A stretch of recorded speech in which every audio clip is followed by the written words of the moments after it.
I know that I'm called to do great things, but I'm frozen in my insecurities. How do I get out of my own way of putting myself out there? Oh man, anyone that is frozen in their insecurities, but they know they're called to do great things, like they just feel this like burning desire in their gut to do bigger things than their friends and their peers.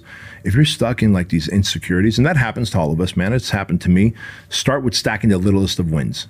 Like, I get it. Like, I remember feeling like, man, I remember telling Caesar and Chanta, still dear friends of mine, at Disneyland, working in the kitchen in Carnation Cafe, like, fellas, when I'm rich, I'm going to have so much freedom. When I'm rich, I'm going to do so many things. When I'm rich, we're going to do these things. Ironically, now we do. But the things that I was talking about were like big, lofty dreams. To get there, I had to stack little wins.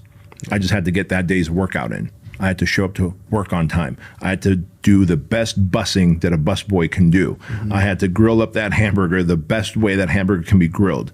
I had to, as I'm crossing Main Street, USA at Disneyland, where I worked, you know, if a family that has a child in a wheelchair has a question, you're supposed to drop to one knee, eye level with the kid in the wheelchair or stroller, and then answer their questions. Oh, the restrooms are that way, and you point with 3 fingers. It's easy to point with 1 finger, and guess what? There's probably no supervisor watching me with binoculars, but I just stacked all the little wins. Like, I conducted myself in a way where I could stack enough little wins to give me confidence to start doing some bigger things, like medium-sized goals, right?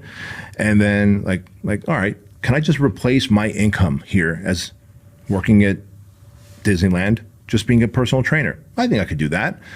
By stacking those little wins, I got enough security, the opposite of insecurity. I got enough confidence to start creating my own business, being a one-on-one personal trainer. All right, now I'm making enough money. Hey, can I maybe open up my own personal training studio and have other personal trainers working for me? Well, if I stacked enough wins there, now I can take that big leap. That one personal training studio led to 5 other personal training studios over the next few years. That led to selling those 5 gyms that I had in San Diego. That led to having a chunk of money and going, I think I could do something different. I think I could be a coach and a consultant and help other gym owners scale their businesses. Look, the economy just crashed. 2008 now has come by. And I think we can take that outdoor boot camp and bring it indoors, and I could explore what it's like to be a franchisor. If I had told Chanta and Caesar back in 1994 that I'm going to start this fitness franchise and we're going to have hundreds of locations around the world, and it's going to be called Fit Body Boot Camp, and we're going to be held accountable by the Federal Trade Commission and have a compliance officer in-house, right? We're going to do 3 audits, go through 3 audits a year, have a massive team, spend millions of dollars in development.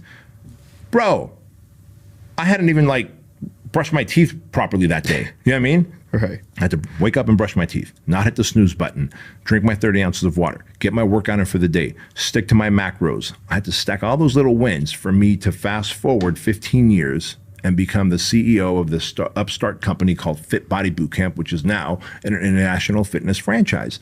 And so anyone who's stuck in that paralysis state, but they feel like, man, I'm supposed to do something big and meaningful, I'm gonna have a legacy, and I'm gonna change the path of my industry that I'm in, or the world itself. Cool. Have you worked out today? Have you not hit the snooze button? Have you brushed your teeth? Have you combed your hair? Have you done the things that you wanted to do just as a regular human? Yes? Great. You stacked enough wins. Now go do something, a medium thing, right? Now go do a larger thing. And before you know it, you're doing this grand mega thing that you saw in your mind's eye a decade ago. Right. So you're basically saying that they don't even have to do something specific to the industry. It's just stack the smallest win, making your bed, brushing your teeth, like super simple. It'll gradually just get bigger over time. Bro, one of the best things, you just nailed it. One of the best things that helped me become a better entrepreneur and launch Fit Body Boot Camp, the franchise. You ready for this? Years earlier, I trained for and ran a marathon because I had told myself that one day I'm going to run a marathon. Right. 9 years had gone by after I told myself one day I'm going to run a marathon, and I hadn't run a marathon yet.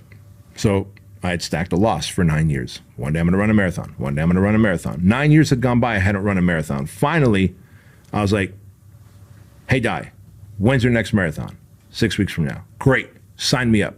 Hired a coach, went through the training program, like ran like a fucking donkey for 6 weeks, ate as much as I could because we're burning a lot of calories. Because I told myself, God's designed me to lift weights. I'm supposed to be a big guy with muscles. I can't run. I'm not made to run. And we believe these stories. And I had these insecurities, right? Well, training for and running and completing a marathon made me realize, dude, I could shatter any limiting belief. So the limiting belief of one day owning a mega company that's doing millions of dollars, that's an international brand, I bet I can do this now. A marathon, something that's not even tied to entrepreneurship, gave me the confidence to become a multimillionaire.